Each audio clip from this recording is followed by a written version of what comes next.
Welcome back. In the last episode, we had just reached Diamond 3. We're of course playing in Korea. There are a lot of new people joining midway through the series, so just to catch you up, we are a challenger from OCE who plays double jungle Sion, and we're trying to prove that it can work on a real server. To make the challenge a little bit harder, Riot accidentally gave us the wrong account. They've given us a hard stuck Emerald 3 account with a 44% win rate. Nonetheless, we've made it to Diamond 3 and we're ready to keep climbing.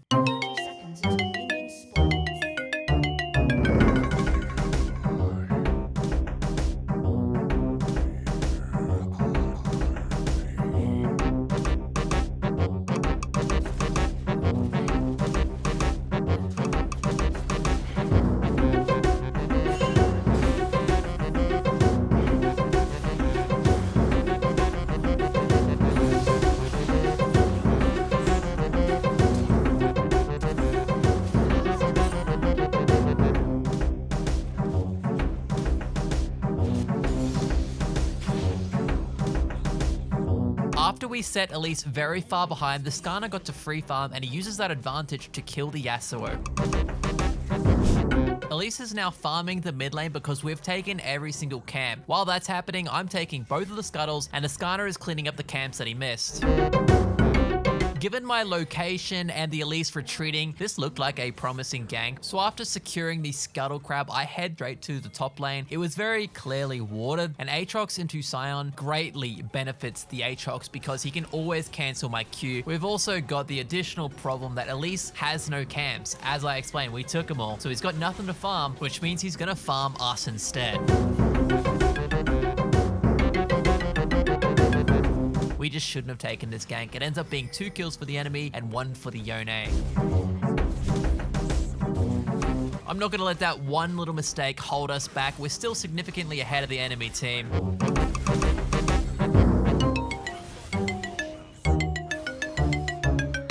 While all this action's going on, the Skarner's still farming away. This is critical because he is a late game scaler. If he makes it to level 6 without much happening on the map, he's gonna quickly snowball out of control for this Elise. In order to snowball, she really needs those early kills. Fortunately for her, she picks up another kill onto the Renekton under the tower. So that's 2 kills she's picked up, 1 onto me, 1 onto the Renekton.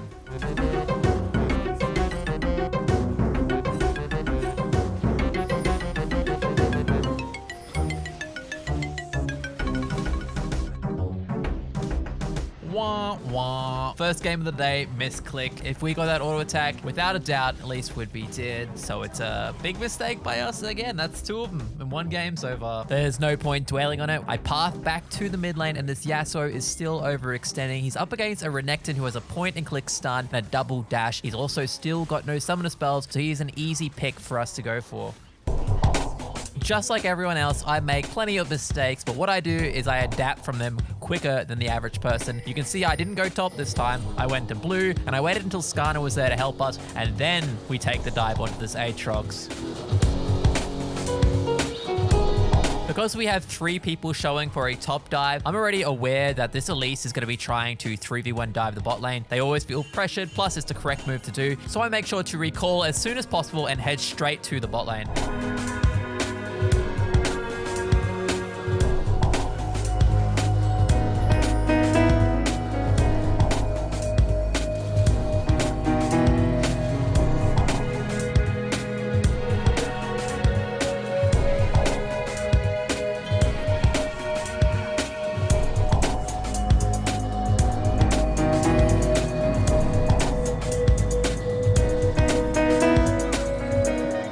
Thought the Skarner was ahead before, now he is miles ahead. Elise has been shut down and our team gets to continue farming with this massive lead. We've got every single lane ahead and everyone is holding their leads without any issues. This is looking like a very solid win for game number 1. Whenever you're coming in for a flank like this and you're playing Sion, make sure to go into the brush before landing your Q so he can't time it, he can't know where I'm placing it, which means he can't avoid it.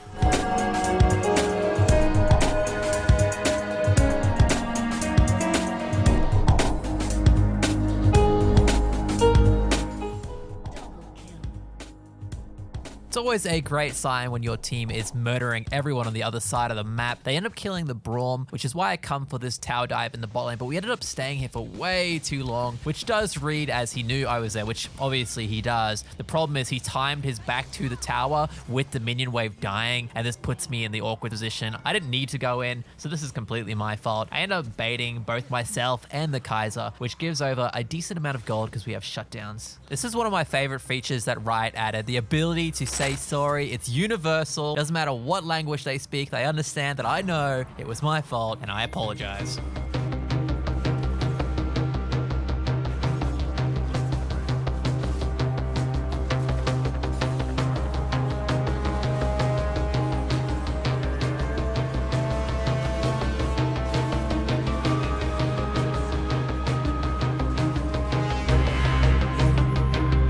Our team continues to have a very strong hold over the enemy jungles, and 3 minutes later, we've ended the laning phase and we are all ready to commit to the team fights.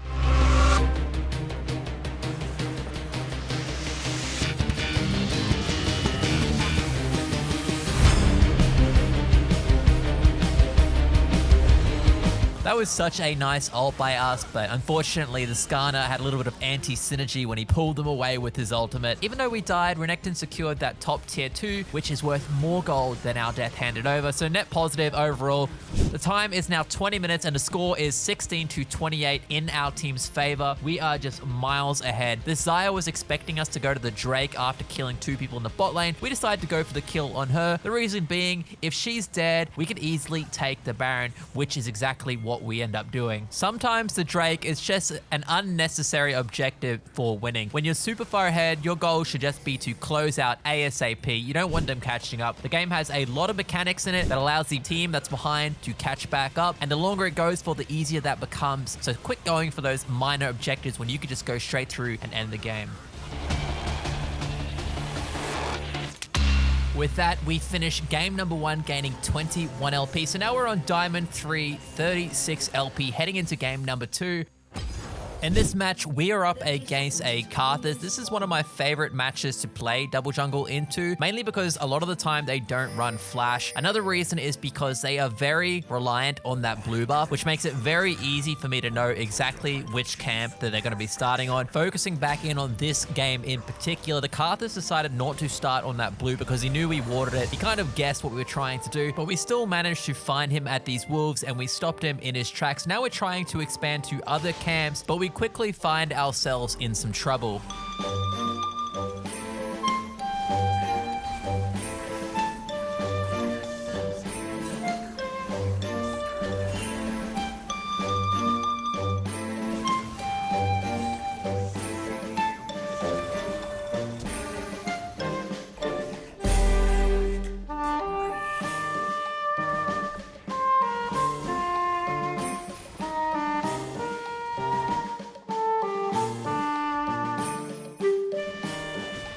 Something interesting happened in this exchange. Both the Karthus and Karma knew not to kill me or else it would trigger my passive. They killed me once they were within a safe range.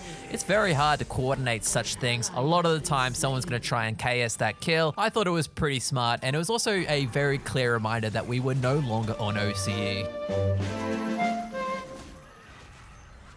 Once again, we ping where the Lee Sin should go, and he actually goes to that direction, clears the camp, and now he's in a battle with this Karthus, which means we can start taking the camps for free on the other side of the map. Karma started roaming, and she's trying to stop us, but there's nothing she can do. So we take this, and we are getting further and further ahead in both gold and experience.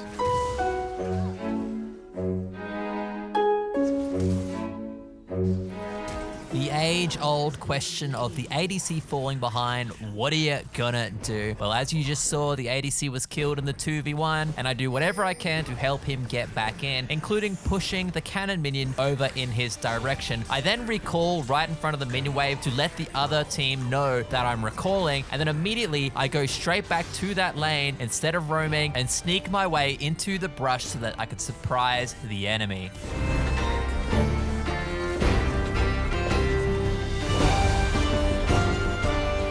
Now we've got an ADC that has both a gold advantage and a level advantage. We go into this brush and I'm trying to cheese the enemy once again. Kalista decides it's not for him, so when he goes back to spend his gold, I decide to stay in the brush. I know it's gonna work, it's just a matter of time.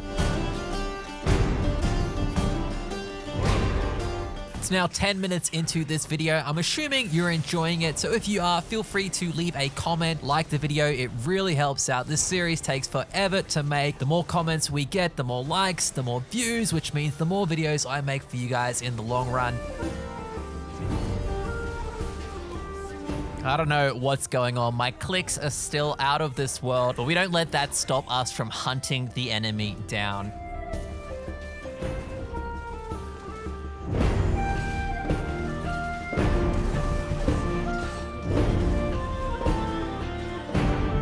I'm not sure if you guys have realized this, but a while ago now, I swapped out my jungle item for the support item. So I'm fully committing to being a support so we can use our smite to help leash this Lee Sin with all these camps.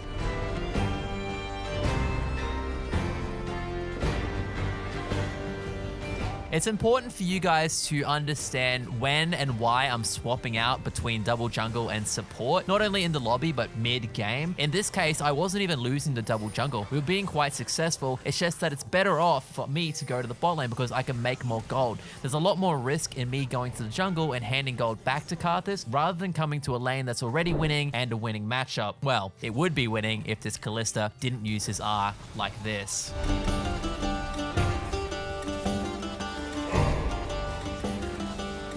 So the number one priority is always do what makes your team the most gold. You do that and you're likely gonna win more games than you lose.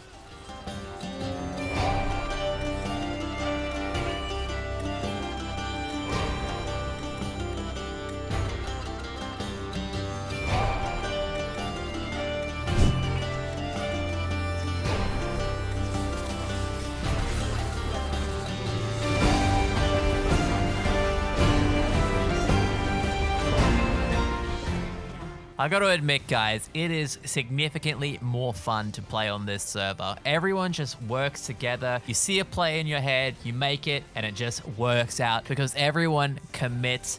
Game number 2, it ended in 15 minutes. We never even made it to the mid game. We were crushing them so hard. The synergy, it was just too much for the enemy. And we end up winning, gaining 20 LP. So now we're on 56 LP, Diamond 3 in Korea. On to the next game.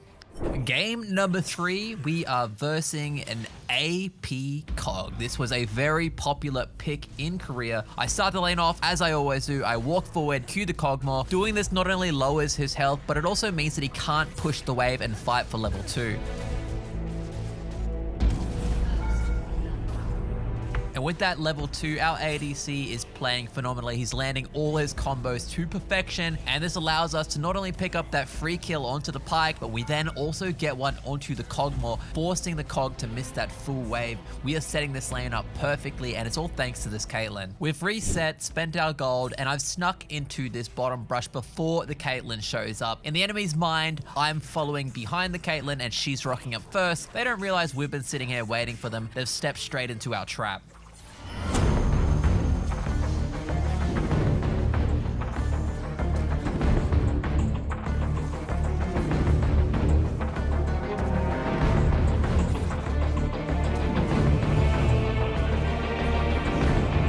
Now that the Pyke is dead, this Kog'Maw is at risk of being dove. He knows this. It doesn't really matter though because he needs that farm. He needs the experience. He can't just give it up. He already missed the experience from the last cannon minion dying to the tower. He wasn't willing to lose it again.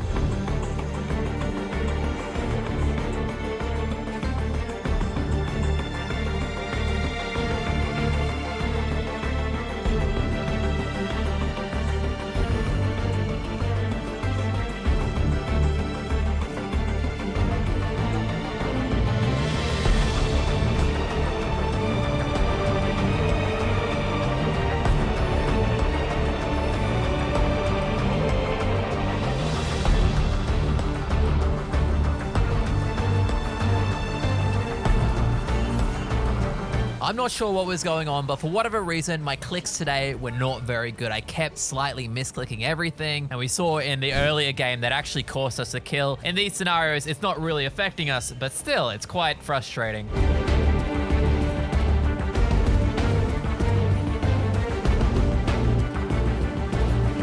Once again, my Q placement was a little bit questionable. We do trade 1 for 1, but eventually they catch me down and kill me too. So it was a profitable trade for the enemy team. We fast forward a minute into the future. I want you to pay close attention to the time on the clock. It's only 9 minutes and a full-on team fight is breaking out on this map.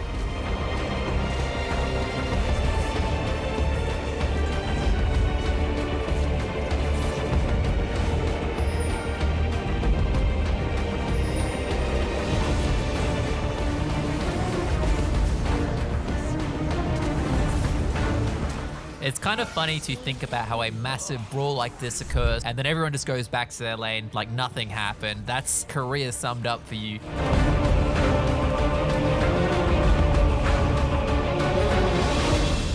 Some of the strengths of AP Cog is that he can farm under the tower. He can just wave clear instantly, right? And that means that no one can tower dive him. We kind of negate that as Sion support though, because we are more than happy to go under the tower. With this Sion Caitlyn combo, all it takes is 1 Q and he's low enough health that Caitlyn could probably finish him off. They were not having a great time. It was a very rough lane for the enemy bot lane. It took multiple people just to take down this Caitlyn. They sent 3 people. They do secure her, but this gives me the chance to sneak my way back into the brush.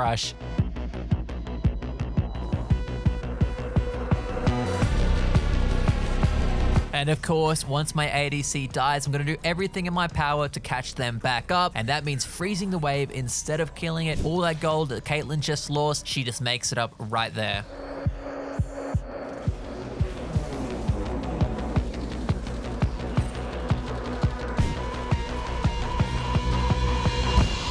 Up until this point, our team, every single team fight that we had entered was a profitable one for us. So it was kind of a shock that this team fight got turned around.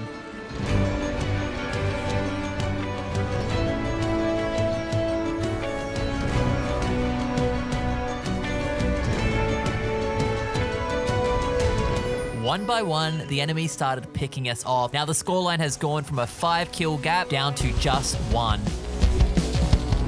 We're in one of those situations where the enemy is starting the Baron, so we have no option but to force this fight in the bot lane, and hopefully it works out as a positive trade for us. Personally, I think the inhibitor and a couple towers is worth more than just a Baron buff, as one's temporary and the other is permanent. In this case in particular, we skip 4 minutes into the future and they achieve nothing with that buff, and now we have complete control of this game.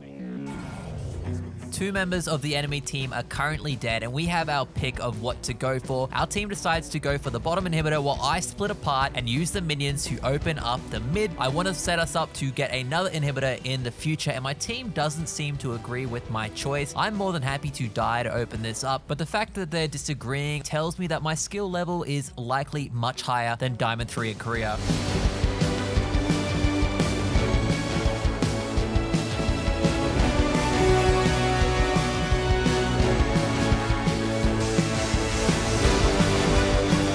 Once again, we use the Nocturne ult to pick up another 2 kills, and because the tower is open, we can walk straight in and collect that inhibitor. Now we're on to the final team fight.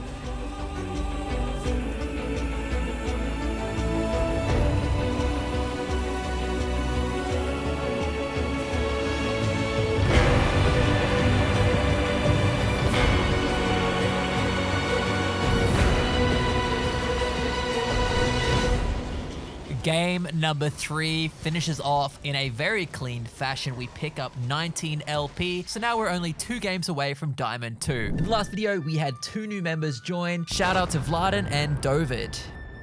Of course, there are plenty of perks to joining, including member badges, channel emojis, access to the live stream VODs. Plus, when you leave a comment on the videos, it gets sent to a private section in my analytics, recognition on the main channel page. If you would like to support the channel and have a shout out in the next video, click that join button next to the channel name today.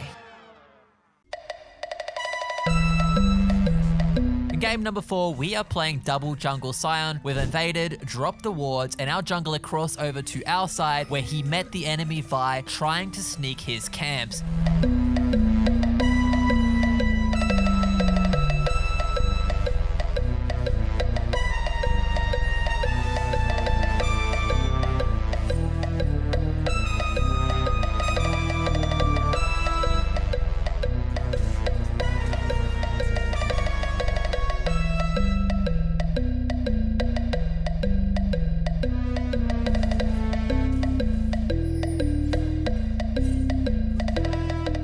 you're watching this all unfold, I want you to pay attention to the Kog'Maw, who is freely farming, shoving the wave in, and this is denying the enemy Ezreal, who's chasing us all around the map using his summoner spells. It's denying him all that gold and experience. So not only is this guy dying, but he's losing all of that too.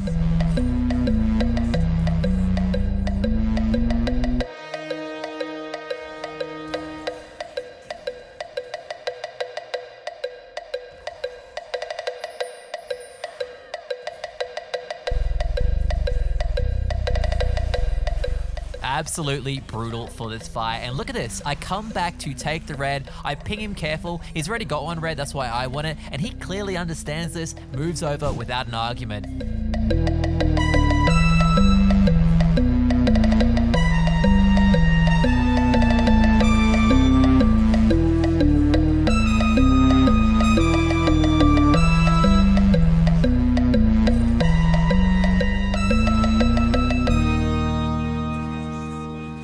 Well, if it wasn't already clear to you, today we have some leaks. First of all, our clicks are not great. And secondly, we keep getting amazing leads and then taking that lead to the top lane where we immediately throw it away. We need to stop ganking these high damage top laners. It's just not worth it.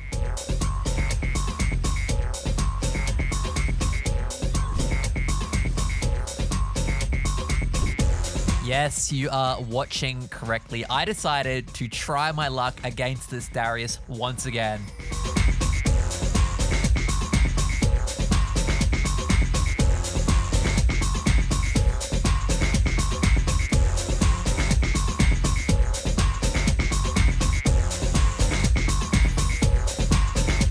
Even though this is a worth trade for our team, clearly I have not learnt my lesson about ganking this Darius. We skip a couple minutes into the future. Actually, we're going to be skipping a lot this game. All I want to show you with this clip is how we came to secure all the Drakes. Each time, there was one of the enemies who randomly died to us before, allowing us to secure the objective. That was our second Drake, and for the third one, we randomly found the Vi on our blue side jungle. Absolutely no reason for her to be there, but hey, gave us the third Drake. Honestly, the quality of this game was far less than what the typical game was in Korea. A prime example is the clock just hit 20 minutes. They've sent 3 people to the bot lane to kill our top laner, which just opens up the Baron for us, which of course we go for because we've just picked off Ezreal. I definitely think I misplayed this fight though. I could have saved my ultimate for this Vi and zoned him a lot better than I did. I basically allowed him to come in. As a result, our team gets punished. Vi secures that Baron, and now we're in a pretty awkward spot because our lead doesn't mean too much anymore.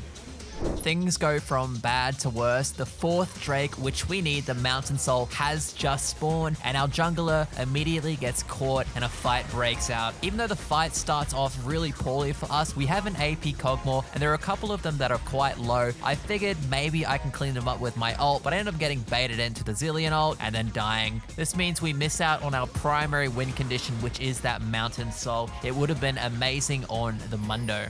2 minutes later, our team is split. Darius is 1v1ing the Mundo, and it looks like we have an opportunity here to go and shut him down. I have clearly not learnt my lesson from all the other times I went to the Darius because he ends up being able to 3v1 us, or at least 3v1 hold us, while the enemy team engages onto our Kog'Maw. Because he's AP, I just figured that he would be able to hold the wave under the tower while we dealt with Darius, but ultimately it's my fault. Actually, there was a couple of moments in this game where I had the opportunity to change it. Like, we gave away the Baron, we could have changed that, and also the Darius, most of his gold was from us dying at level 1. If we didn't gank that top lane, Monday would have been a lot better off. We end up losing 21 LP, rightfully so, but I feel like we learned a couple of valuable lessons on the way, so hey, it wasn't all that bad. Anyway, that's all I have for you today. Thanks for watching, and I'll see you guys in the next one. Y'all ain't on this level, bitches, Tilterella. Y'all can never beat them like an acapella.